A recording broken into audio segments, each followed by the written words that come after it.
Good afternoon. This is Dr. Swamindra Kuiry from IIT Madras, and I'm working in a hydraulics group of civil engineering. So this is a little bit different topic, but again, means if we don't maintain the rivers, then what can happen? So mostly in this talk, what I will focus is Chennai city flooding, and if you know a little bit of Chennai in Tamil Nadu, the greater Chennai, that basin has three rivers. One is Adayar River, that is directly flowing through the city, and that is the major part of the city. And then nearby another river is there, Kosasthalayar, and then again further north there is one more, that is Kom River. So three river systems are there. Now what happens when I come to the Adayar basin part, you will see that whenever there is intense rain in the upstream side, all the water will be collected and then it will flow through the river, and the river does not have much capacity. It has lost some capacity over the time because of encroachment, and then by the time it goes towards the city side, it will overflow and it will flood the adjoining areas. Now we have checked the satellite images last 2-3 decades. What has happened over the time, people have captured the adjoining floodplains, and same with the coastal regions, that coastal part. So water is not moving out. As a result, there is huge flood. Now of course there is a sudden extra rainfall, like 2015 flood. It was like 1 in 100 year rainfall. So for that river itself is not enough. So that type of incidents are also there. Now I will be focusing more on the modeling part, how to do it, what could be the measures if we can plan. So I have already talked some of the topics here, and another challenge is, like Chennai is a coastal city, it's quite flat. We don't have enough slope, and then encroachment is there, poor drainage system, a little bit maintenance problem is also there. So including all these things, the city is getting flooded, and the problem is last 15-20 years, Chennai is getting a very heavy rainfall during northeast monsoon, that means during November time, and frequently it is getting flooded, like 2020, 21, 23, then before that 2015 was huge, then 2005, so it's frequently getting flooded. There are two things if we want to manage this kind of flood, that flood risk, we can go for short-term plan and long-term plan. Now in case of short-term plan, so there can be like preparedness, like flood emergency or emergency action planning, flood warning system, and for long-term there can be mitigation measures like structural measures and other measures can be there. So if you look at not only India, I think globally, if you see this urban flooding is on the rise, and there are efforts like how to manage and mitigate the flood, because sometimes what is happening, the city, all the cities, they are developed quite often haphazardly, especially in our country or any other country in Asia. So we don't have much option. So what kind of mitigation measures we can take? From 2023 flood in Chennai, we learned one thing, like we need one very good early warning system. At least we can reduce the damages. What happened? There was forecasting that it's going to rain. Reservoirs were operated properly this time, but still what happened? In some area, water was stagnant for 2-3 days. Many people could not take their belongings like cars and other properties from the ground floor, and they all were damaged. So at least that kind of thing we can save. So there are different factors, and these factors I have summarized, keeping in mind the coastal cities mainly. So high intensity short duration rainfall, and this is becoming very common nowadays. Then another problem is cyclonic storms. So what happens, especially in the Bay of Bengal side, it is on rise, that cyclones are coming frequently, and the problem is during cyclone time there will be storm surge on the ocean side, so water level will go up, and if it is high tide, then water level will be at the higher level, and then there will be intense rainfall in the land side, and again the river will carry runoff, and water will not be able to go into the sea. So finally the coastal area and part of the city will be flooded. And then there can be localized thunderstorms or cloud bursts.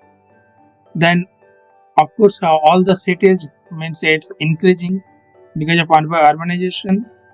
So infiltration rate is also decreasing. So there are those factors, and this like urbanization means if it is haphazard urbanization, that is a problem because there is no particular planning, and that is creating more problem. So part or most of the regions are there in Chennai, and I hope this is true for most of the coastal cities. Now then we were thinking we will try to develop one flood warning system for Chennai. Already one huge work is going on. This is from the government side. So one company is trying to develop the flood warning system with all modeling and all kinds of instrumentation like AWR, sensors, measurement systems, all things are going on. But at the same time, we are also trying like from our side. And I realized by using different models, because I have been working on this area, particularly for Chennai, last 10 years. The biggest problem is huge area and mathematical modeling. So we are not able to go for like urban flooding, like we should be able to predict at street level flooding. That is called urban flooding. So if we want to go for that kind of simulation, then it's becoming very challenging. So all the commercial softwares, whatever is there, people are trying. Even that company is also trying. But the simulation time, data management, they are becoming humongous. So then my research students, what they are trying is, we are focusing on the other side. We are trying to develop simplified models. Not like full dynamic model, but it should serve the purpose.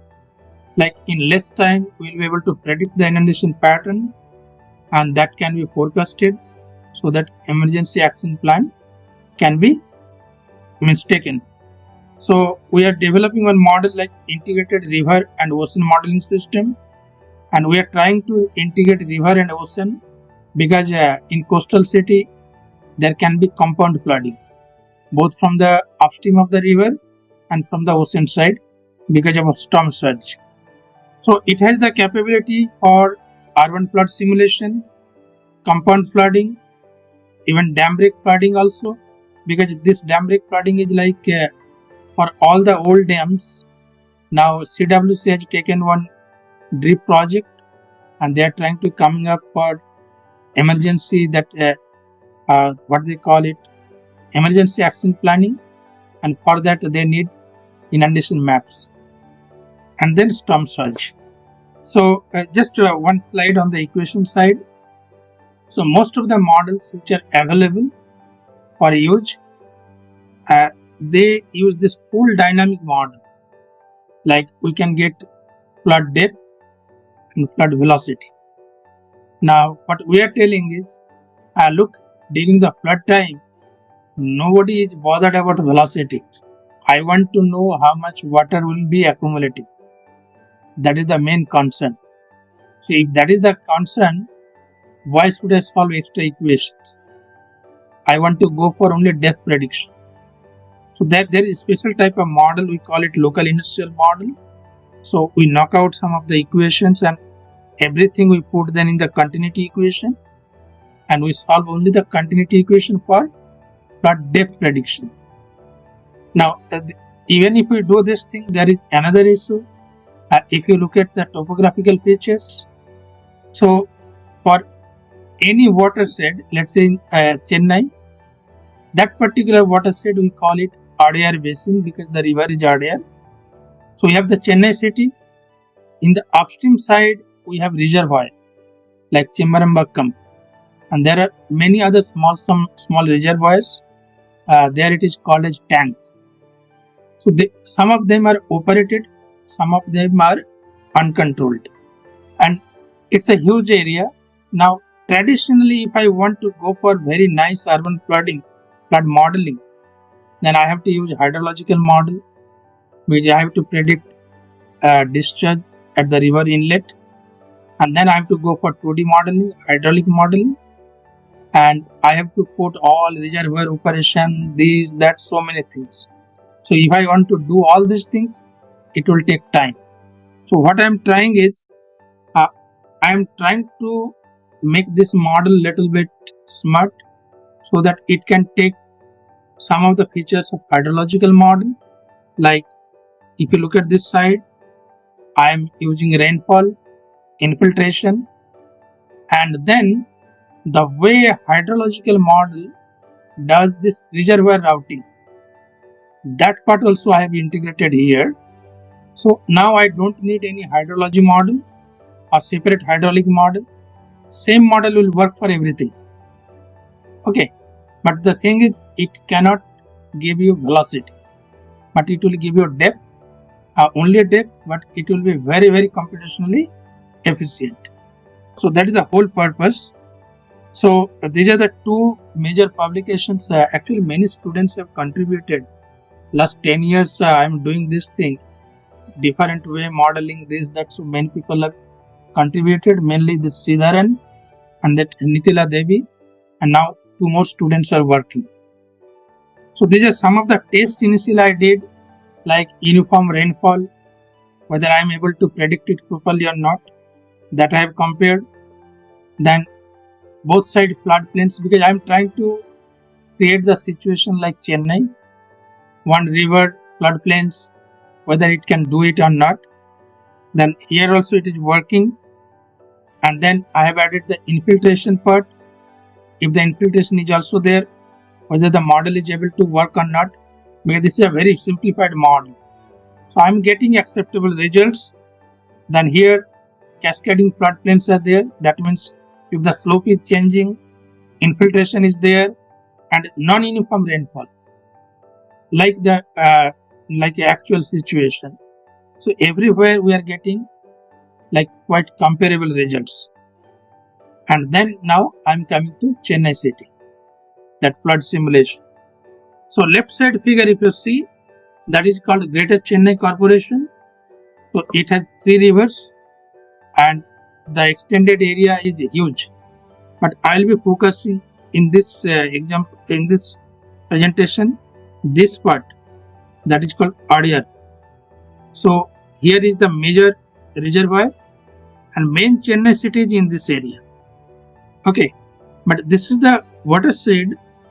What happens whenever there is huge rain, from all these sides, water will move to this side and the river is flowing through this city and that will overflow. So that is the main problem. So I don't have to talk about this. So what I was telling, this is a typical model. I have not seen this type of more simplified model with all the pictures. So we are taking all the hydrological kind of thing, get the excess rainfall, then put in the distributed model like our model with reservoir routing. And if I want to simulate, then my inputs will be LULC map, then curve number, Mannings with soil data. All these things I have to give as input like a hydrological model. And then I have tried to simulate 2015 flood.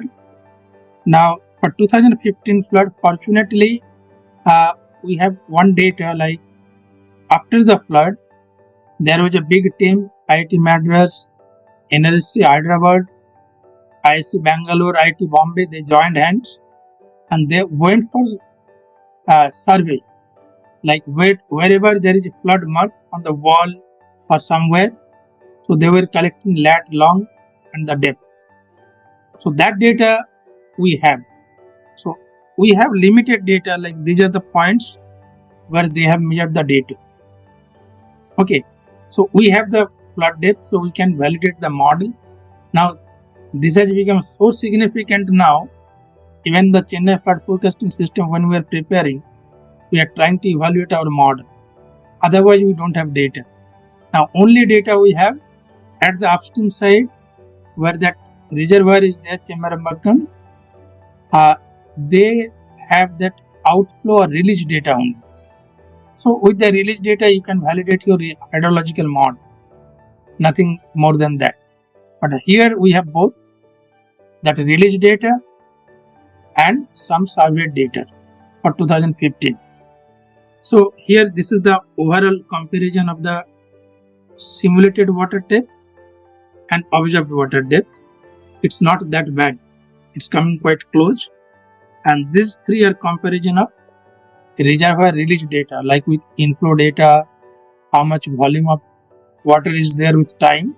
So we have compared those things. And here is the case, like earlier what I was doing is, in the earlier study, we did how much flooding took place because of river overflow. But Chennai got flooded not just because of river overflow, but due to direct rainfall also. Because the rainfall was huge, high intensity rainfall, and for a long time, now that could not move out. So streets and other places, those areas were got flooded because of just rain. So that is like combined flooding. So now what we have done, since we can take care of rainfall, infiltration, river flow or overflow, everything. So this is the revised inundation map we are getting. Now it's very difficult to compare our simulation because we have limited data. We have some point data like 110 or 120 data points are there, and we have tried Sentinel or other satellite data. The problem is during the flooding, that event, there was thick cloud, so nothing can be done. So nowhere we are getting inundation map. So this was the best possible thing to compare. So then what we did is we classified it in different regions. Like one is in the upstream side, then one is where river flooding is prominent, and one is outside the river flooding. So in this way we were comparing. So at some, but almost we are getting only 0.8 kind of accuracy. But this is also quite good given so much of uncertainty. And then we tried with 2020, for 2020 also we have some this surveyed data. After 2015 we realized that we need to collect data. So whenever there is very good this huge rainfall forecasting, immediately team will be ready, and soon after flood we will go for survey. So we are doing it for every event now. So for 2020 also we have limited data and we have compared, it is working. And for 2021 also it's there, and for 2023 also my all 7-8 students and myself, we all went out after 3-4 days and we have measured, but still we are working on that event. Okay, and then we are going for flood hazard map. Now the biggest advantage of this model is it's like one fully integrated model. Now if you go for only hydraulic model, then what happens, the hydrology model, what it does, it will route everything to that stream network system. So there is no local flooding. But this model, it can give you local flooding. So we are getting flooding pattern everywhere. That is another advantage. And that's what we need if we want to go for forecasting. So this we have done for different years. Now the next thing is, truly speaking, urban flooding means how the flow is taking place around the buildings or large complexes, rivers, canals, or drains. All these things we should consider. and then it becomes huge task. Fortunately for Chennai, this is a little bit old data, but we have very good data for large part of the city. We have LiDAR survey data, so 1 meter resolution digital elevation model is there. But the problem is, in any model, if you feed 1 meter resolution DM, your model will crash. It cannot take. Then how to handle that data? That was the next thing. So we were trying, like, if we resample it in 60 meter resolution, the same thing, it's taking for particular, let's say one small simulation, it's taking 31 seconds. If you go for 10 meter resolution, then it's taking several orders, means few hours. You just forget about 1 meter. In 10 meter itself, this is the problem. So I want accuracy, but I want to optimize time also. So how to do that? Then we have come up with a new kind of modeling system. We call it Subgrid. This similar type of concept is there recently in HECRAS also. Those who are using in hydraulics, they know this HECRAS model, but it is even simplified model.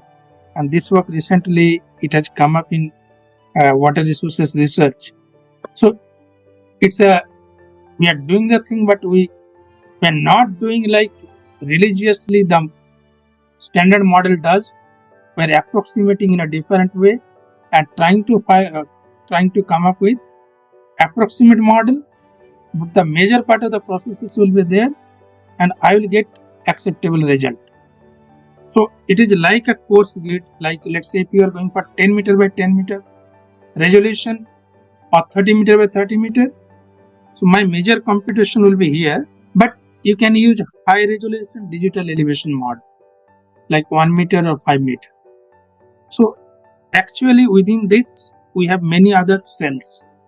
So in this way we are optimizing. Now what happens, because of this we are able to capture little bit large size buildings and wide roads. So there we are getting very good like flow pattern. So this is the whole approach, and you'll see that. So when it is like 60 meter, we get this kind of map, but if I go for let's say 10 meter, we are able to capture the buildings. So those effects are there. So in this way we are trying to simulate, and we have compared our simulated results with very high resolution DM simulation, and we are getting quite close results that we have compared in this side. I'm not going into the details. And like here, if you see this map, here small things, you'll see that we are able to capture flooding around the buildings or roads or drains, those things. So this is some one of the some conclusions, like this model, because of this simplification, it's much faster than 2D model. So it has the potential to be deployed for like real-time flood forecasting. So this is like 2015 scenario, and same thing. This is under prediction, over prediction, some technical things, and we have tried it in Carlisle city in UK, because our problem is getting good data. So I have good connection with Professor Bates, who has developed a list flood model. So he gave me this data set, this high resolution data set with observed time level variation. So we have compared, and here also we are getting very good results, and consistently this model is performing like a 2D model, but in very less time. So now we are trying to use it for entire Chennai, like Greater Chennai Corporation. That is my ambition. So it will take some more time. For the time being, it is only for RDR basin. So maybe my next PhD student, he'll be able to stretch it for entire city, and then I am trying to give it to our corporation, which we are also reviewer of the same flood forecasting system. So that is my ambition. Like we'll put it there, so that quickly we can get something. Like nowadays people want to know, and in Chennai people are very tech savvy. So if they want to see in the this thing, or my house may get inundated or something, they can take care of some damages. Because 2023 also we found that, like what Professor Datta was telling, 4 months long. 4 months long means Chennai city will not be there. But in 1 or 2 days, if the water is there for like 3 feet, 4 feet, many things will be stopped, like all IT sectors, connectivity, and huge damages, because there will be high rise in the ground floor. There will be so many cars parking over there, and everything will be damaged. If they are there for few hours, if a car is underwater, it's gone. So we are trying to sensitize this kind of information. At least they can move the cars and other property to higher elevation area. Or means next time I think corporation, they are planning in a different way.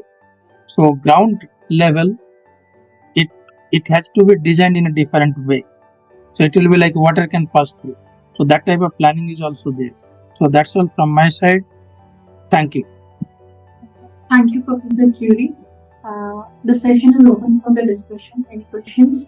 We are not computing velocity, but those equations I am putting in a simplified way in the continuity or mass conservation equation, which can give only depth. And during flood time, I am thinking that the main concern is depth. When you are going for real-time forecasting, that is something. When you are preparing for flood risk maps, that means I would say in leisure time also you can do it. That time you can go for 2D model, full 2D model. This is the main aim is in a forecasting mode. Like I have a rainfall forecast, deploy it, get a very quick inundation map, and give it to the planners.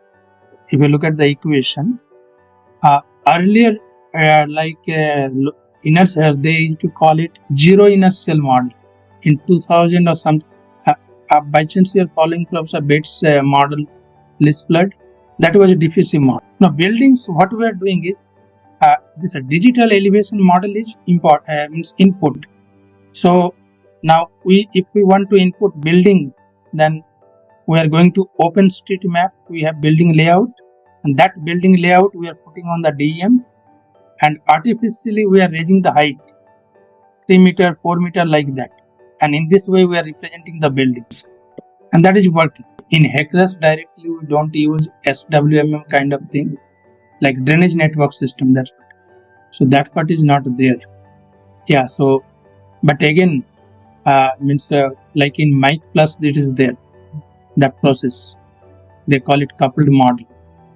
But truly speaking, I'm really doubtful when you are dealing with such a big city, and if you put the drainage network system, and when the coupling takes place, like this is like a numerical modeling, mathematical problem. When there is exchange, the model blows up. So it's a really difficult problem, and I have given that research topic to another student. He's trying, but I am not very much hopeful that it will come up for real-time application. That will take time. Yes. Yeah, but you just imagine it's this a drain. I have another this thing, like not like Bombay case where water goes through the pipe network system, it comes out and it floods. Like in Chennai, most of the time it is like a drains and covered drains. Somewhere it is open. So I'm assuming that the capacity itself, when flood is taking place, they all are full. So I'm just leaving them. Yeah. So many approximations are there. Otherwise, I won't get this kind of computation time. But for real-time system, we have to do this kind of. And just one last question. Is this open for others to play around with, or is it currently only? And I have not put in the website, but you please write one email to me. I can give you the means. If you want source code, I am ready to share. Otherwise, you can run exe. That will work. Long live India and France friendship.